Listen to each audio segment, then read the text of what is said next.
pöörame korra pilgu Brasiiliasse. Poolfinaalid, sellised sisulised unelmate paarid, Brasiilia, Saksamaa ja Holland, Argentiina, et kuidas kommenteerid, kellele ise püüad seal hoida?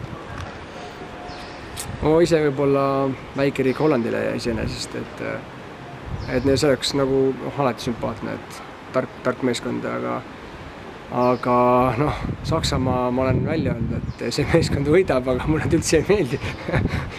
Nii et tõenäoliselt Saksamaa ikkagi võidab selle turniiri. Brasiilia näitas sümpaatset mängu, aga 2 mängijat on väljas. Eks nad on ikka tugevad, aga kahjuks vist Saksamaa võidab. Ja teises paaris, ma loodan ikka, et Holland võtab ära, et kindlasti Hollandit ma tahaks finaalis näha rohkem kui Argentiinat. Argentiina pole mind oma mänguga kuidagi suutnud poolehoidu võita, et kui nad tõesti hoiavad finaaliks ilusat mängu, siis minu suhtes on siiani, et ma loodan, et Holland ja Saksa on finaalis ja Holland võidab turniiri ära.